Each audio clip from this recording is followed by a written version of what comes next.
Thankful to be here. Thankful to be in front of you. Thankful to be the head coach of CU. Wonderful win.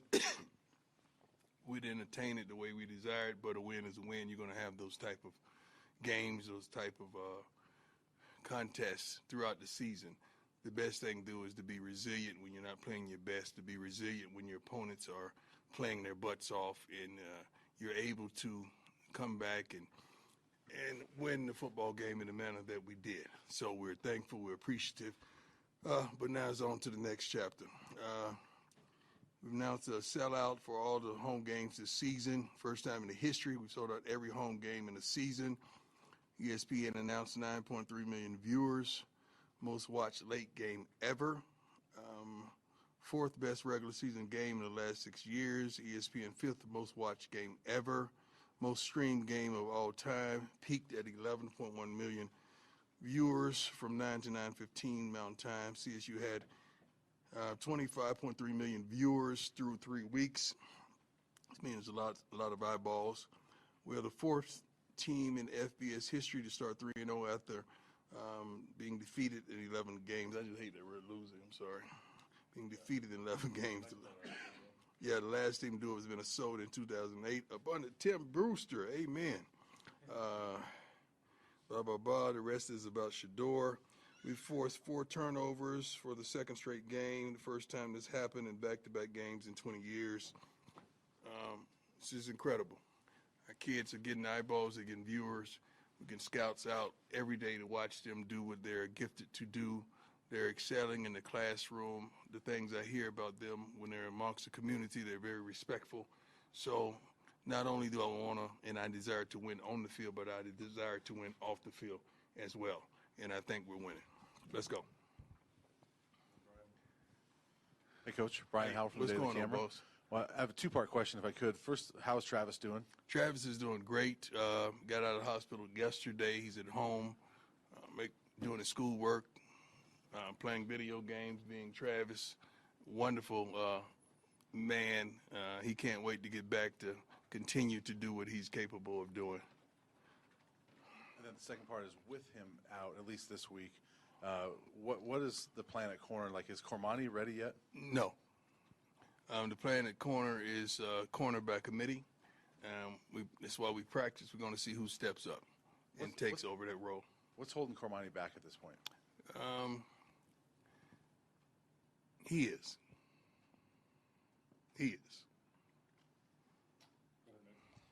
Hey, Coach. Mick Miller, Fox 31. I'm assuming with Travis being out and this being a team, your first game in conference, you're going to need as many leaders and dogs on the field as possible. What are you looking for in players to be able to have that on their jersey and in preparation for this game? We're looking for the next man up. We're looking for someone else to step up and take control of this. I mean, Travis J had a great practice today. He still got a little limp slightly, but competed his butt off today.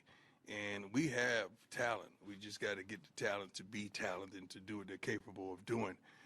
But it's no one in the country could fill Travis Hunter's shoes. You got to understand he's a unique player. He's one of a kind. He's the best player on offense, the best player on defense. That's just who he is in the country, not just on his team. So having guys step up, they just got to step up and do the job that we're asking them to do. Hi, Coach. Adam Munster, Tiger 24/7 Sports. One of the stars late in the game on Saturday was at a different position in the spring. When did you identify Mikey Harrison as a guy that could help this football team? Mikey's versatile. I mean, Mikey's kind of a small tight end and a very large receiver, which don't fare well at times. But he overcomes that by his work ethic, by what he applies to the game, his knowledge of the game, being where he's supposed to be, doing what he's supposed to do, and going full speed at all times. And practice is where you build a trust with your quarterback. So just being here in the time that he's been here and being able to be on the field and work with Shador, that has created a level of trust that he is found to be dependable in certain situations. And that's what he was. Hey, Coach. Pat Graham, Associated Press. Really quick, just a clarification. With the lacerated liver with Travis, does it change the timetable at all for his return? No, sir. And then my question is, when you look at Shiloh and what he does back there as a defensive back, do you see some signs some look of yourself, or is he just a completely different player? I never compare my kids to me. That's not fair as a father, and a lot of fathers do that. They want their kids to walk in their footsteps and live their life. My kids and I, our deal we made when they were young lads, just getting into sports is you don't have to be me. Be the best you that you can be, and give me your best. That's our deal. So that's who Shiloh is. Shiloh is a bona fide leader. He's a dog back there. He plays hard, plays tough. He's a physical kid, and he loves the game of football, and he loves playing for Coach Kelly. He really does. Yeah. Hey, Coach. Nick Rothschild, Denver 7. You just read all those TV numbers, and you've said from the very beginning this isn't shocking to you because it's what you expected. Right. But what has been the reaction in the building to sort of the speed at which all the eyeballs have gotten here? I don't know. I mean, I'm kind of immune to that kind of stuff. I'm so focused and locked in on what we do from day to day, week to week. But I'm happy that I see that our different athletics are benefiting. I want to see the girls' basketball team hosting visits and bringing the girls to our games and bringing them to me so I can meet them and we could close, as well as the boys, as well as other sports as well. This is a great time to bring people up for a visit so they can see the true atmosphere of what we possess and what we bring. And CU athletics is we're rolling right now. We want to keep it going, but we want to help one another. Hi, Coach. Ariel Orsuto, 9 News. How you doing? Very well, thank you. So obviously this last game was a lot about resilience, winning in a very different way. Yes. How does that then translate into a very tough test against Oregon this week? Well, we're not trying to just be resilient. We don't want to get to that point where we have to be resilient. We want to get out to a great start. We have not played a complete game. We have not played a game where the offense, defense, as well as special team has all shown up in the same manner. If the offense is playing well, the defense is hot garbage. If the defense is playing well, the offense is horrible. And special teams aren't special. So we got to put it all together to be able to defeat a team like Oregon in that manner. We got to put it together. Hey, Coach. Tyler King with the Denver Gazette. You've been pretty open that you like to have the different uniforms every week for the team. Yeah. I know you guys did that last year at Jackson State with a different combination. You guys have done that so far this season. What does that mean to you to be able to do that, and what has it been like working with Nike this season here as you guys are, doing the different uniforms here? Well, that all starts with Smitty. We have a wonderful equipment man that seasoned, poised, and understands me. So, and us traveling with Rick up to Nike to talk about these different things that kids desire. I mean, you got to understand the team that we're playing right now, that's what they're known for. They play great football, don't get me wrong, but the versatility in the uniforms and the flashiness and what they bring. I can remember coaching high school and my kids in the locker room talking about Oregon in their uniforms, which is wonderful. So we could simulate that, emulate that, and imitate that in a certain way. It's productive because kids want, you all want options. That's why you're working, right? So you can have options to go buy what you want to buy, get what you want to get, do what you want to do. So just giving the kids those type of options is phenomenal for young men. And just for you personally, being back with Nike now, I know in the past you guys had a little bit of a strained relationship, but being back with them now, what's that been like for you? It's been wonderful. They've been above board. They've been excellent. They've committed to the program. They've committed to me personally, and I love every bit of it. And the fans in CU is benefiting also. So it's a beautiful marriage. Coach Sean Keeler of the Denver Post, two-parter about physical play in that game. First, do you worry that some coach or someone somewhere looks at that film, at that tape, and says, I'm going to hit him. I'm going to hit him late. I'm going to hit Shadur late because maybe that's our shot. That's not having character. I don't know how you're going to have success and longevity in this game, coaching in that aspect. I don't condone that. I don't teach that. I didn't condone it when I played the game from any of my teammates as well. We want to play clean. You want to be dominant, but you want to play clean because at the end of the day, you want your opponent's respect. You do. I'm not saying that's what transpired, but it's unfortunate if it did. What's the gentleman's name? Henry Blackburn. I want you guys to record this and run with this. Henry Blackburn is a good player who played a phenomenal game. He made a tremendous hit on Travis on the sideline. You could call it dirty. You could call it he was just playing the game of football. But whatever it was, it does not constitute that he should be receiving death threats.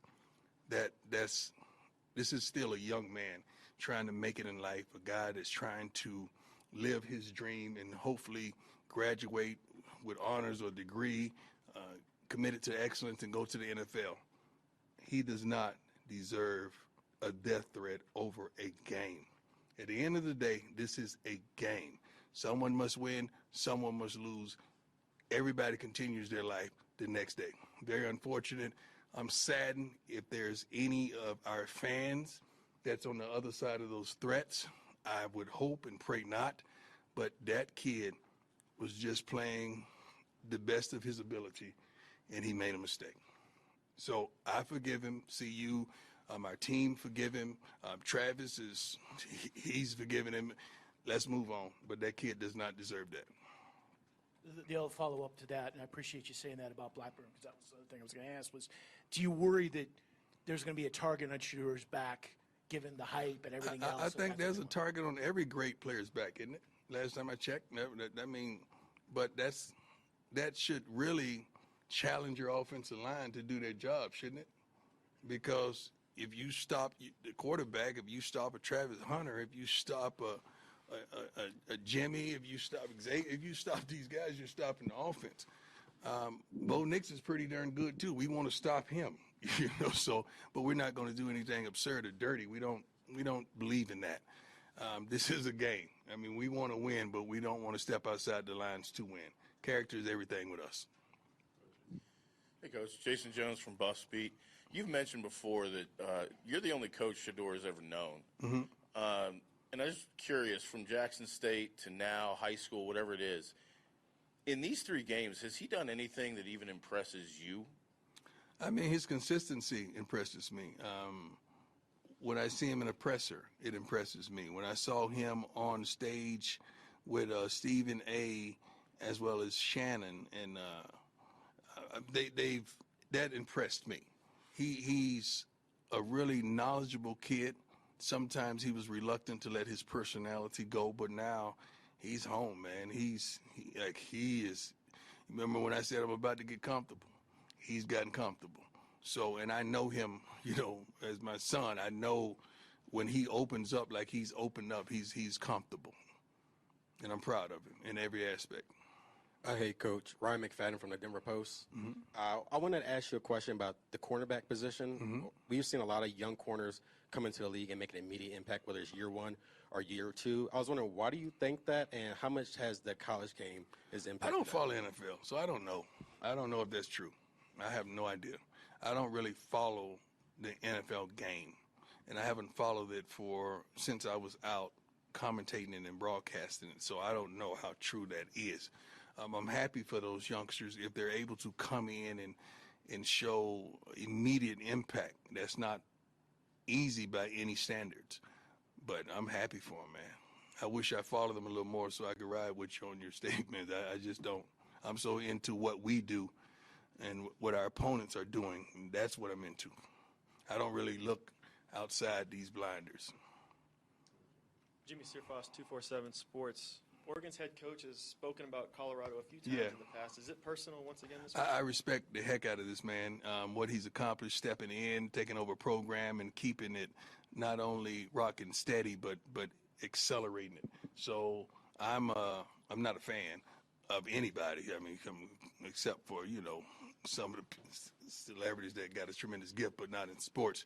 I respect the heck out of him. I love what he's accomplishing. I love who he is, the way he runs his team. I love the way he operates. So I've got a lot of respect for him. Coach, Pat Rooney, Boulder Daily Camera. A little bit ago, you described the defense as hot garbage, but you also No. Don't take my quotes and run with it.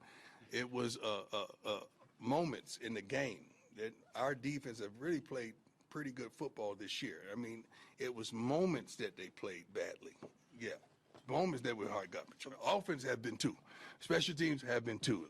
I have been too. Coaches have been too. So we all have been hot garbage in moments. The question then, I wanted to ask about the takeaways. Maybe you want improved play out of the defense, but they're still making game-changing plays, and it's guys across the board that are doing that. What do you credit that to? All we the get to the takeaways ball. they've gotten? We practice getting to the football. We practice a certain physicality. The way we practice is normally the way you play. It's hard to practice soft and then go out there and play hard, and vice versa. But I attribute that to the way we attack when we're on the field. When we're not playing well, that's one guy blowing a coverage, one guy not carrying the receiver, in the seam, one guy not being in his zone to carry that crossing route. It's always one guy just doing his own thing instead of having a unity of 11. That's what makes us hot garbage. One guy.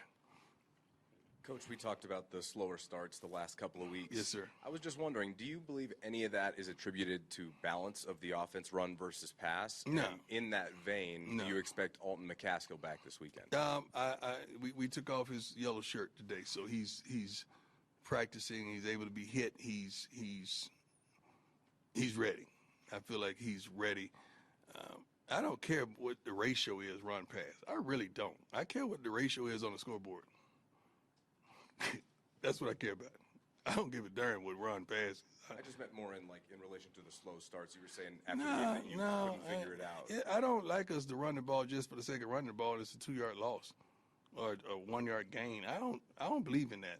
Everything you do in life should have a purpose. Let's be purposeful when we do things, not just do it just to do it. Last one, go ahead, Ryan. Hey, Coach, Ryan Koenigsberg from DNVR. You generally have a pretty aggressive approach when it comes to fourth downs and stuff like that. Just curious where that philosophy came from, and if you like to coach those moments from your gut or lean on something else. Gut. Believe in it's what your team is doing, what your team is showing you. I'm aggressive because I'm aggressive by nature. I'm gonna go get it. I'm a doer. I'm an attacker. I don't sit back and wait on nothing to happen. I'm gonna go make it happen. One thing that I think I haven't gotten this question yet, and I can't believe it, is that overtime we wanted the ball. Why y'all ain't asking me about that? Why did I want the ball? I wanted the offense out there. Why? You go, girl. You go, girl. I want to put the darn ball in Shador's hand. Why? Because I know what he's going to do, and it's going to put pressure on them to do something that they're not prepared to do consistently. That's why. Charlotte say, Daddy, and he called me Dad. I'm like, I'm not your dad. I'm your coach right now. He said, you putting the defense out there first? I said, no. Your brother's going to take this, and he's going to do what he does. That was really the conversation. Did you expect it to flip back the other way in overtime? What you mean? Where after the first overtime, I felt like previously it would go the reverse. So Yeah, we thought, but they told us no. They I don't know where it came from. We chose offense. Yeah, we chose offense. And they got to choose defense first. Yeah. So I was going to put Shador out there and let him do what he's capable of doing. And it all worked out. But we're going to oftentimes take the aggressive approach. We're going to take the aggressive approach and put pressure on people and not allow the pressure placed on us. All right, thanks. Thank you. God bless. Make sure let's pray for that kid, man. That's absurd for people to be threatening him. I don't mind getting death threats. I get them every week. But a kid, it's not good.